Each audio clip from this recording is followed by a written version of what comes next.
नमस्कार भक्तों। दिवाली के अगले दिन यानी कार्तिक शुक्ल प्रतिपदा को होने वाली गोवर्धन पूजा का बड़ा महत्व होता है।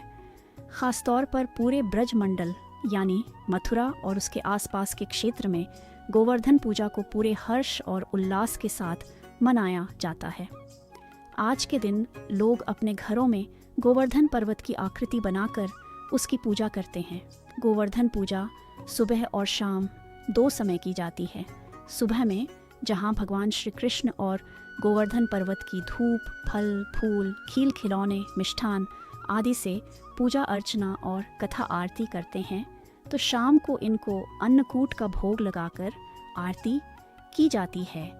इस विशेष पूजा के लिए खास तैयारी करनी होती है। इस दिन पशुधन की भी पूजा का विधान है। चलिए आपको सुनाते हैं गोवर्धन पूजा की कथा। एक समय की बात है, श्री कृष्ण अपने मित्र ग्वालों के साथ पशु चराते हुए गोवर्धन पर्वत जा पहुँचे। वहाँ उन्होंने देखा कि बहुत से व्यक्ति एक उत्सव मना रहे थे। श्री कृष्ण ने इसका कारण जानना चाहा।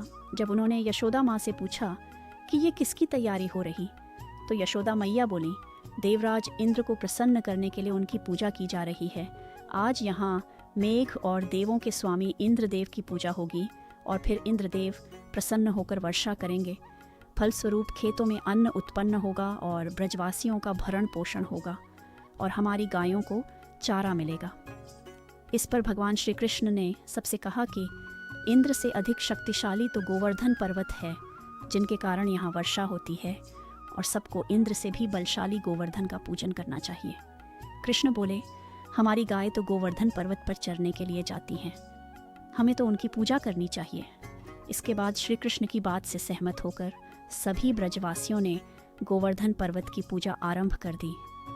लेकिन इस पर इंद्रदेव ने क्रोधित हो गए और उन्होंने घनघोर वर्षा शुरू कर दी।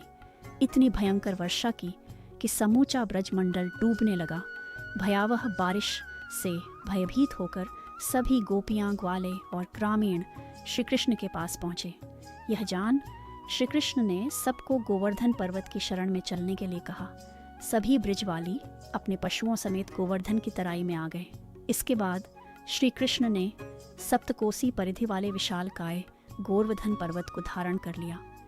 श्री कृष्ण ने गोवर्धन पर्वत को अपनी कनिष्ठा पर उठाकर छाते सा तान दिया, जिसके नीचे समस्त ब्रजवासियों ने आश्रय प्राप्त किया। इंद्र कृष्ण जी की ये लीला देखकर और इंद्र और क्रोधित हुए और उन्होंने वर्षा का प्रकोप तेज कर दिया। लेकिन भगवान कृष्ण जी भी कहाँ मानने वाले थे। उन्होंने सुदर्शन चक्र से कहा कि आप गोवर्धन पर्वत के ऊपर छत्र बनाकर वर्षा की गति को नियंत्रित करें, और शेषनाग से कहा कि आप पर्वत के ऊपर एक मेड़ बनाकर पानी को पर्वत की तरफ आने से रोकें। लगातार 7 दिन तक मूसलाधार बारिश करने के बाद इंद्र को एहसास हुआ कि उनका मुकाबला करने वाला ये ग्वाला कोई आम मनुष्य नहीं हो सकता। वो तुरंत ब्रह्मा जी के पास पहुँचे और पूरी बात बताई। ब्रह्मा जी ने उन्हें बताया कि कृष्ण कोई साधारण मानव नहीं है, वो स्वयं श्री हरि हैं। यह सुन इंद्र को खुद लज्जा आई और उन्होंने तुरंत कृष्ण जी से क्षमा मांगी। इसके बाद देवराज इंद्र ने ही मुरलीधर कृष्ण की पूजा कर उन्हें भोग लगाया। जय श्री कृष्णा।